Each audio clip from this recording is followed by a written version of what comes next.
C'est un véritable choc des titans de l'économie mondiale auquel nous assistons aujourd'hui. Avec le retour de Donald Trump à la Maison-Blanche, Chinois et Américains se livrent une guerre commerciale sans précédent. Depuis le 10 avril dernier, les États-Unis ont imposé au total 145% de droits de douane sur les produits chinois, au-delà de ceux qui étaient en vigueur sous l'administration américaine de Joe Biden.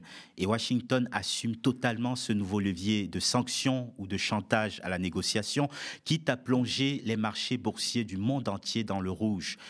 Mais penser que Pékin pourrait capituler aussi vite était une erreur. La Chine a immédiatement répliqué avec des surtaxes douanières de rétorsion de 125% sur les marchandises américaines importées.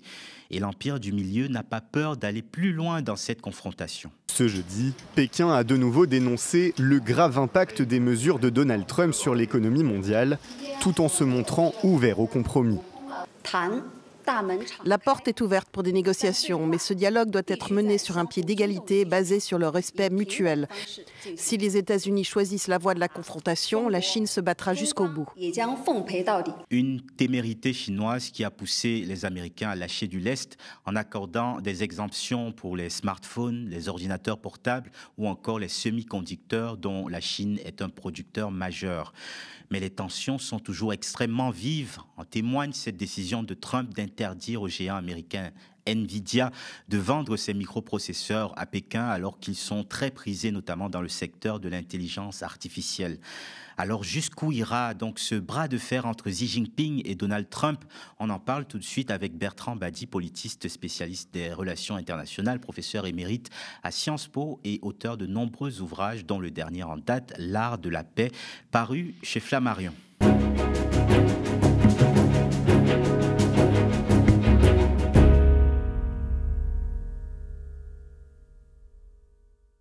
Bonjour Bertrand. Bonjour Fabrice. Alors ça faisait longtemps qu'on n'avait pas été dans une telle conflictualité entre la Chine et les États-Unis. Est-ce uniquement le retour de Trump qui l'explique ? Alors, on pourrait dire d'abord que c'est une vieille histoire, parce que le problème de la guerre tarifaire et d'une façon générale de ce retour américain, états-unien au protectionnisme ne date pas de la présidence de Trump.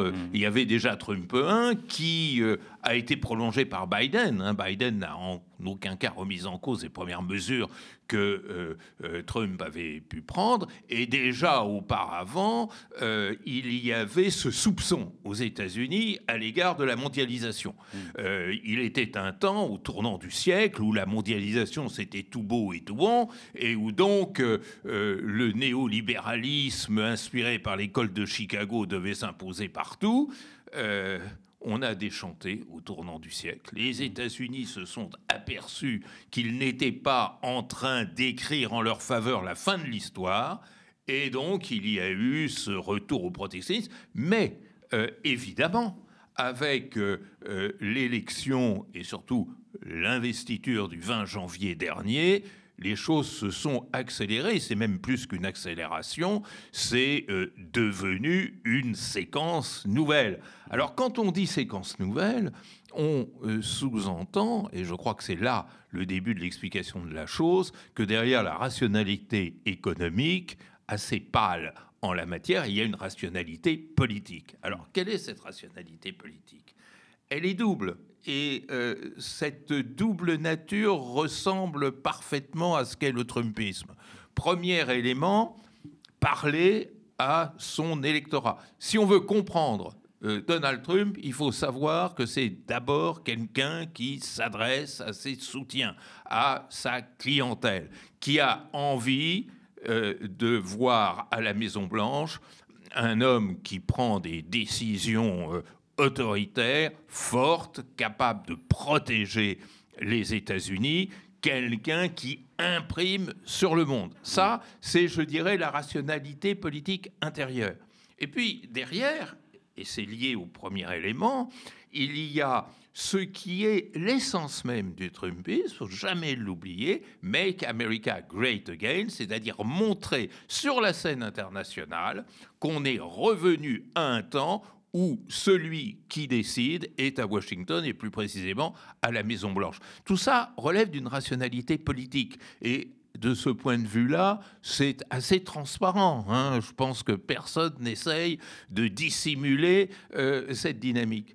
Mais ce qui est intéressant, c'est que la rationalité économique a très vite rattrapé la rationalité politique et est peut-être en train de la doubler. C'est-à-dire, on commence à se rendre compte que tout ça va créer de l'inflation aux États-Unis, va augmenter les prix, va pénaliser par au retour de bâton les produits américains exportés dans les pays touchés, que la bourse s'en ressent, que le dollar s'en ressent. Parce qu'il y a quand même de tout ce fatras quelque chose qui se dessine qui est très intéressant. C'est que lorsque, dans la panique, entre guillemets, boursière de Wall Street, ceux qui ont vendu leurs actions, qu'ont-ils racheté ?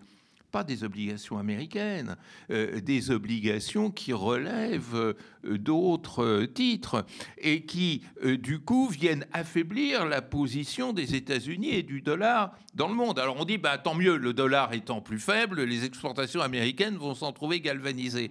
Oui, mais le dollar étant plus faible, la tentation mondiale de dédollarisation va s'en trouver renforcée. C'est-à-dire, on va placer ses économies ou ce que l'on a envie d'investir, non pas dans le dollar, mais peut-être dans d'autres monnaies. Donc, la rationalité économique est en train, si je voulais employer un terme un peu vulgaire, de pourrir la rationalité politique. Et l'avantage de la rationalité politique par rapport à la rationalité économique, c'est que la rationalité politique, elle est immédiatement payante. C'est-à-dire, on voit un président fort qui joue du muscle, qui impressionne son électeur, peut-être qui impressionne le monde. Ça, c'est du gain à court terme. La rationalité économique, elle fait des dégâts peut-être autrement plus considérables, mais à moyen, voire à long terme. Donc, on en est là pour l'instant. Est-ce que la peur de cet orage économique qui monte va conduire Trump à changer de braquet ? Pas la première fois que ça lui arriverait. Ou est-ce qu'au contraire, il entend engranger les avantages politiques de ces cris hauts et forts pour tenter ensuite, peut-être dans un deuxième temps, de moduler sa politique économique. D'ailleurs, il a un petit peu fait avec les Européens, puisque on est passé aux taux initiaux à 10% pour le reste du monde. Donc, en fait, cette rationalité dont tu viens de nous parler, elle a joué avec le reste des pays du monde, mais avec la Chine, on a l'impression que la rivalité économique est tellement accentuée qu'elle en devient totalement irraisonnable. Oui, parce que ça, c'est quand même un refrain dans la politique américaine et qui, encore une fois, n'est pas exclusivement trumpien, que le principal obstacle au bonheur, je dis exprès le bonheur parce que ça recouvre tous les secteurs des États-Unis, c'est la Chine. Donc, effectivement, on va se concentrer sur la Chine. Mais il faut comprendre une chose, c'est que dans le monde moderne, tel qu'il est avec la fameuse mondialisation, quand on touche quelqu'un, on touche indirectement quantité d'autres acteurs qui, eux, en principe, n'étaient pas dans la cible. Et donc, l'idée que l'on puisse détendre l'atmosphère en ne ciblant que la Chine ne fait pas sens. D'ailleurs, on voit bien, Trump a fait marche arrière notamment sur le matériel informatique, sur les microprocesseurs, sur les téléphones, etc., parce que ce sont des produits composés, c'est-à-dire des produits dans lesquels la Chine intervient. Donc, effectivement, les entreprises américaines ou de différents pays amis des États-Unis dans le sud-est asiatique risqueraient d'être touchés. On ne peut plus, dans le monde tel qu'il est, cibler exclusivement quelqu'un. Quand tu cibles quelqu'un, tu en cibles plusieurs. Pour prendre un tout autre exemple, quand les Occidentaux ont sanctionné la Russie, à juste titre, quand elle a agressé l'Ukraine, on s'est aperçu que le ciblage de la Russie, en fait, avait des effets collatéraux énormes sur quantité d'autres économies qui n'avaient rien à voir avec le conflit. Oui. C'est très difficile. Il faut comprendre ce qu'est notre nouveau monde. C'est très difficile dans notre nouveau monde de cibler exclusivement un acteur, parce que les logiques d'interdépendance sont devenues tellement complexes, tellement fortes, que ce n'est plus possible. Disons que Trump est pris dans cet ouragan de la complexité. Comme on dit, comme le proverbe africain dit, quand les éléphants se battent, c'est l'herbe qui souffre. Les deux grandes puissances économiques mondiales qui se battent sans tenir compte des interdépendances économiques mondiales au final. Oui, d'autant que la Chine a des moyens de contournement que les tiers qui sont victimes de cette bagarre n'ont pas. C'est-à-dire que la Chine peut, par exemple, espérer déboucher sur d'autres marchés. D'ailleurs, c'est en ce moment l'idée qui court en Europe, oh là là, tous les produits chinois vont être déversés sur notre marché européen. Tandis que la victime collatérale, entre guillemets, j'aime pas beaucoup cette formule un peu lâche, n'a pas de moyen de se retourner. Et c'est ça la difficulté. Ça a été aussi le piège des sanctions occidentales contre la Russie, où certains pays africains, par exemple, en étaient des victimes indirectes sans avoir moyen de compenser, là où la Russie a quand même pas mal de moyens de compenser. Alors, le porte-parole du gouvernement chinois disait il n'y a pas de vainqueur dans une guerre commerciale. Cet affrontement à coup de droits de douane n'est-il pas finalement une guerre des égaux de ces deux puissances qui sont en permanence en quête d'hégémonie? C'est qui sera la première puissance économique mondiale, la première puissance mondiale, tout simplement? Oui, alors si la Chine a envie, et je pense qu'effectivement, comme tout le monde, elle a envie d'être la première, elle n'a pas envie de l'afficher trop nettement et trop fort parce qu'elle sait les effets pervers que ça crée. L'erreur des États-Unis, c'est justement d'afficher qu'ils sont au premier rang. Quand on est au premier rang, il faut le dire à personne. Les autres s'en rendent compte tout seuls, c'est pas la peine de le clamer. Donc c'est en cela qu'effectivement la formule est bien trouvée, c'est une guerre d'ego. Mais c'est une guerre d'ego que la Chine récuse parce qu'elle considère que c'est coûteux. Déjà, Zhou Enlai, en son temps, le Premier ministre d'autrefois, de l'époque maoïste, le disait, c'est-à-dire l'hégémonie aujourd'hui, ça coûte cher, ça rapporte pas grand-chose. Soyons hégémones quand on le peut, mais ne le disons pas trop. Et le paradigme, la formule chinoise, c'est la formule du gagnant-gagnant. C'est-à-dire, essayons de créer un modèle d'échange dans lequel tout le monde gagne. Sous-entendu, si on rompt avec le gagnant-gagnant, on va très vite arriver au perdant-perdant. Et effectivement, dans cette affaire, les États-Unis risquent de faire un gros pas en arrière dans leur capacité hégémonique déjà douteuse sur le monde. Est-ce que Trump n'a pas péché par orgueil en sous-estimant Xi Jinping? Xi Jinping qui est quand même l'un des leaders chinois les plus puissants depuis très longtemps, peut-être depuis Mao, je ne sais pas ce que tu en penses. Est-ce que Trump n'a pas regardé de haut, pris de haut et avec condescendance cette Chine de Xi Jinping? Je pense que la perversion, tu as tout à fait raison, la perversion de l'hégémonie, c'est comme je le disais tout à l'heure, cette façon de se surestimer et de sous-estimer les autres. Ça, c'est le péché mignon. Et au-delà même des États-Unis, c'est quelque chose qui touche tout le vieux monde. Le monde occidental, qui continue à considérer qu'il est le centre du monde, qui n'a rien compris à ce qu'impliquait la décolonisation et les économies émergentes, mais c'est le cas également de la Russie. La Russie qui appartient à une mémoire historique d'hégémonie partagée, dont le summum c'était la bipolarité Est-Ouest, où le leader du Kremlin était le coprince du monde avec le président des États-Unis, et tout ce monde du Nord, disons, la formule est un peu approximative, mais tu vois ce que je veux dire, tout ce monde du Nord tend à se décomposer et à perdre par excès d'arrogance, par sous-estimation de l'autre, par refus d'intégrer toutes ces économies émergentes que l'on a vu pointer à l'horizon dès les années 70. Ça a été les premiers dragons asiatiques, les jaguars américains, et tout ceci n'est pas entré ni dans le nouvel ordre économique international, ni encore encore moins dans le nouvel ordre politique international. Nous sommes toujours dans un monde de clubs et ça ne peut pas fonctionner. Moi, je pense que ces rodomontades trumpiennes, ça va être 3 ou 4 marches plus bas pour les États-Unis, en fin de compte. Et aussi l'opinion américaine qui, de plus en plus, se retrouve un peu lassée par toute cette situation brumeuse vis-à-vis de l'économie, puisqu'elle en pâtit aussi, cette opinion qui a fait confiance à Trump avec le slogan du « Make America Great Again » ou alors du « America First ». Est-ce que le « America First » et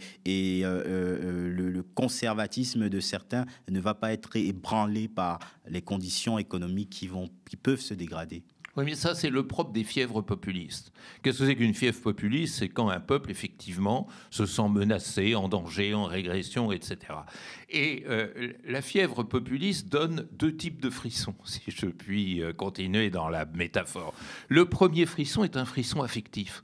Et donc, ce frisson affectif, il est favorisé par ce discours du chef, de la force, de la puissance retrouvée. Donc, pour l'instant, ça a plutôt un effet positif. C'est tout le paradoxe du populisme, c'est-à-dire la maladresse, dès lors qu'elle est convenablement exprimée par les mots justes, a tendance à servir le maladroit devant un peuple qui attend effectivement qu'on lui donne quelques satisfactions affectives. Après vient la réalité. C'est la raison pour laquelle les régimes populistes ne tiennent jamais très longtemps, parce qu'au bout d'un moment, on s'aperçoit de l'ampleur des dégâts, c'est-à-dire la découverte de la cruelle réalité qui peut être celle de l'inflation de l'économie américaine, qui peut être celle de la marginalisation d'un certain nombre de produits américains sur le marché mondial, et on pourrait ainsi continuer. Et puis, il faut voir aussi que cette très curieuse attitude trumpienne, après 3 mois à la Maison-Blanche, où on prend plein d'initiatives, alors là, en termes économiques et commerciaux, mais il faudrait voir aussi les initiatives politiques en matière de conflit israélo-palestinien ou de conflit ukrainien, ça n'aboutit à rien.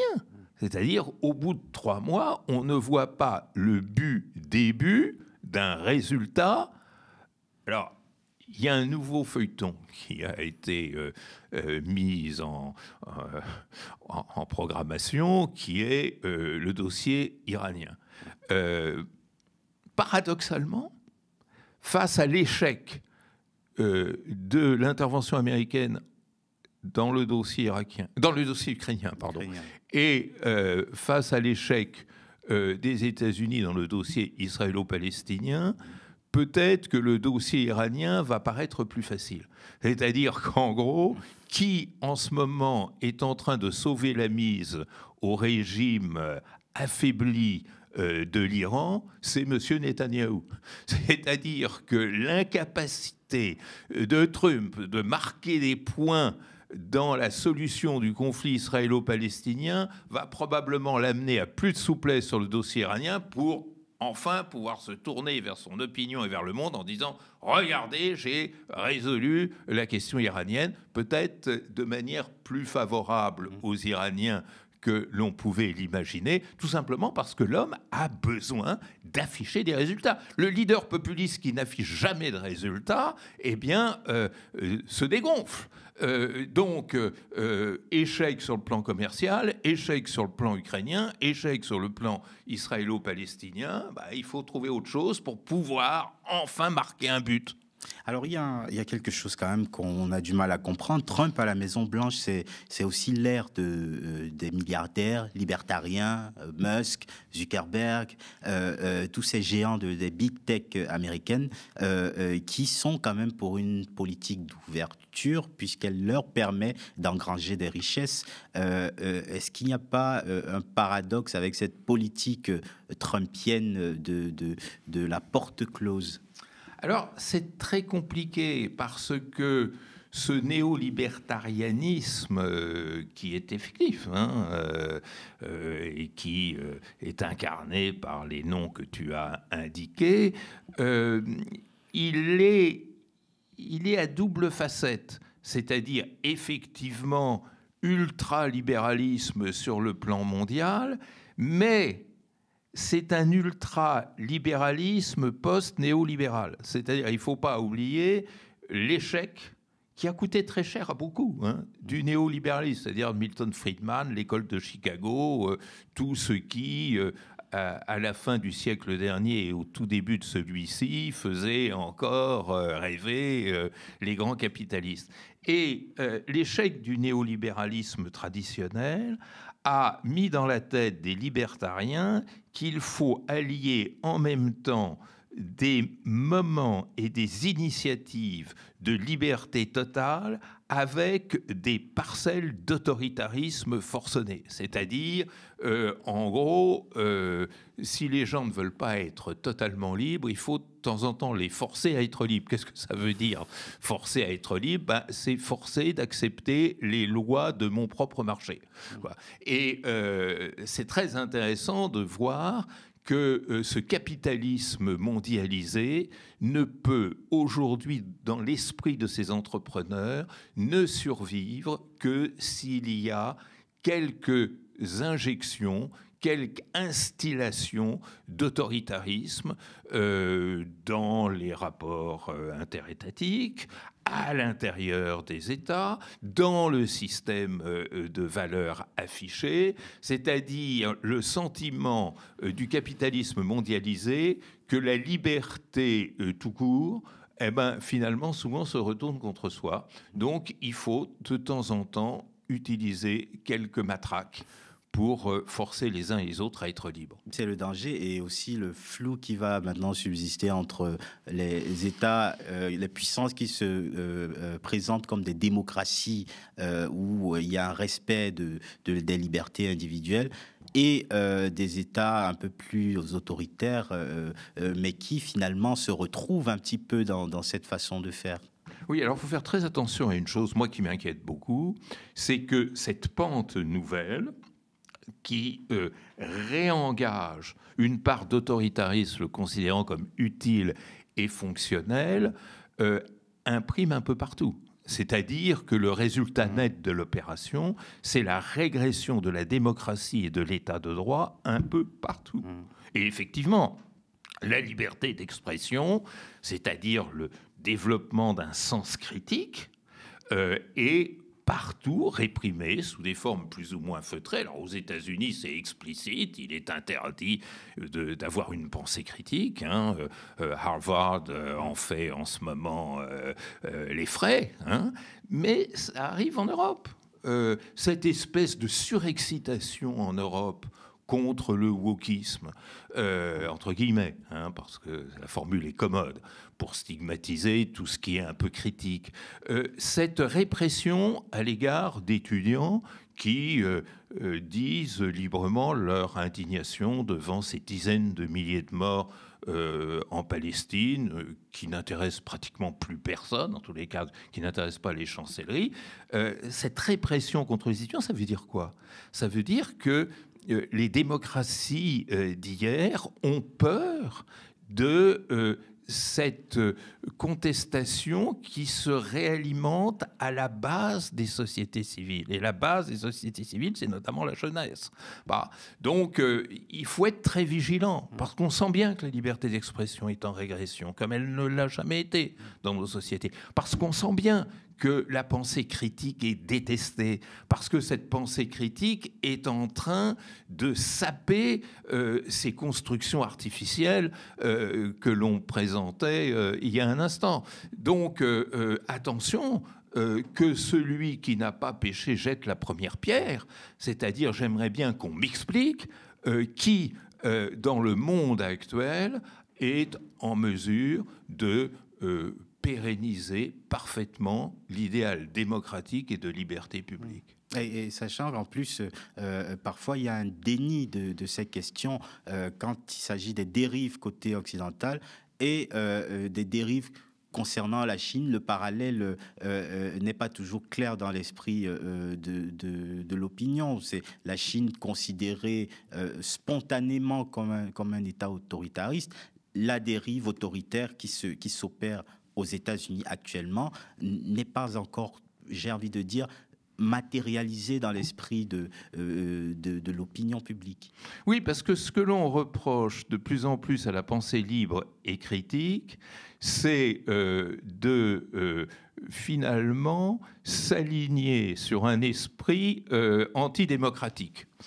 C'est-à-dire ceux qui, par exemple, contestent la violence monstrueuse de l'État d'Israël à Gaza sont considérés comme des antisémites ou comme des agents du Hamas. Comme si le fait de s'indigner qu'un pauvre homme caresse la tête de son enfant qui vient d'être décapité dans un bombardement, c'était faire l'apologie du terrorisme du Hamas ou c'était faire acte d'antisémitisme. C'est cette façon, justement, de stigmatiser toute pensée critique et de la dénoncer parce qu'elle serait en quelque sorte la pointe avancée de l'autoritarisme dans nos sociétés est quelque chose d'absolument incroyable. De même qu'on dénonce le wokisme comme étant une pensée autoritaire, alors que le wokisme, avec tous les excès que nous lui connaissons, s'est quand même constitué pour montrer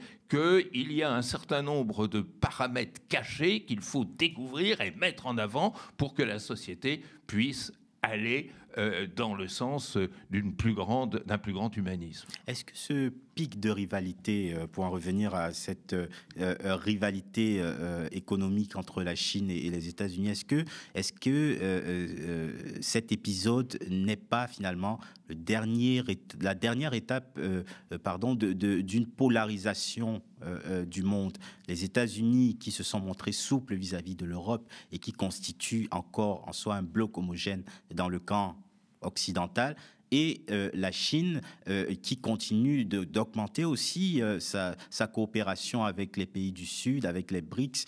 On va vers une partition encore plus marquée dans les prochaines années de ce monde.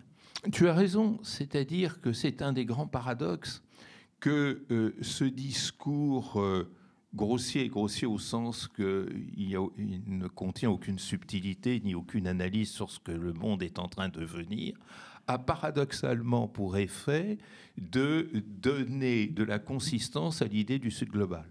C'est-à-dire que cette vision en même temps hégémonique, arrogante, de retour de puissance des États-Unis contre tous les autres qui sont dénoncés des mots les plus grossiers, a pour tendance de créer une coalescence du Sud autour de ceux qui se trouvent stigmatisés. Et moi, j'ai toujours pensé que cette notion de Sud global qui est violemment déniée dans le vieux monde, paradoxalement, elle prend corps précisément parce qu'elle est méprisée, déniée, reléguée, rejetée par les vieilles puissances. Et que cette attitude très méprisante à l'égard du Sud crée une communauté de sentiments et de ressentiments au sein du Sud qui se dirige contre les vieilles puissances. Et donc, plus le Sud global est dénié, plus il a le sentiment d'exister. Et ça, il faudrait y faire très attention. Hélas, Poutine a compris la chose mieux que les dirigeants occidentaux. Parce que Poutine, lorsqu'il a été battu en Ukraine, lorsqu'il n'a pas pu réaliser son rêve d'entrer dans Kiev et d'annexer l'Ukraine, s'est tourné vers le Sud global en disant « Voyez comment je suis victime de l'OTAN ». Et ça a créé un mouvement de sympathie autour des BRICS, autour de l'Afrique. Rappelle-toi ce sommet Russie-Afrique à Saint-Pétersbourg. Et tout ceci a un effet paradoxal, c'est que le monde occidental s'en trouve de plus en plus isolé. Et que ce Sud global échange désormais majoritairement avec lui-même, puisque les tarifs douaniers imposés par Donald Trump n'inquiétaient pas beaucoup, par exemple, en Afrique, puisque les échanges entre l'Afrique et les États-Unis sont moins importants que ceux entre l'Afrique et la Chine. Exactement. D'ailleurs, les sondages qui ont été faits en matière des États les plus populaires en Afrique détachent la Chine et il y a quelque temps encore les États-Unis, qui avaient une popularité, mais précisément parce qu'ils étaient loin de l'Afrique, parce que en Afrique, les États-Unis, c'est une abstraction, en quelque sorte. Ce discours est en train de faire régresser la popularité des États-Unis en Afrique, qui d'ailleurs subissent pas mal de contre-coups, hein, on ne le dit pas trop, mais ça se voit et ça se manifeste un peu partout en Afrique, hein, de l'Afrique du Sud jusqu'aux États du Sahel. Hein, et du coup, c'est la Chine qui est grande gagnante. Est-ce que la Chine est totalement philanthropique et amicale avec l'Afrique? Personne n'oserait le dire. Mais elle joue mieux. En tous les cas, elle joue mieux. Merci beaucoup Bertrand. Merci pour ces explications, cette analyse autour de la rivalité entre la Chine et les États-Unis. Et merci à vous d'avoir regardé cette nouvelle émission, ce nouveau numéro de Le Monde n'a pas de centre sur la chaîne YouTube du média, sur notre site internet ou encore sur le canal 165 de la Freebox. On vous le rappelle, le média, votre média ne vit que des abonnements et des dons de celles et ceux qui l'aiment. Si vous le pouvez, aller sur le site internet lemediatv.fr/soutien et donnez-nous de la force, donnez-vous de la force. Restez connectés aux médias. Bonne suite des programmes.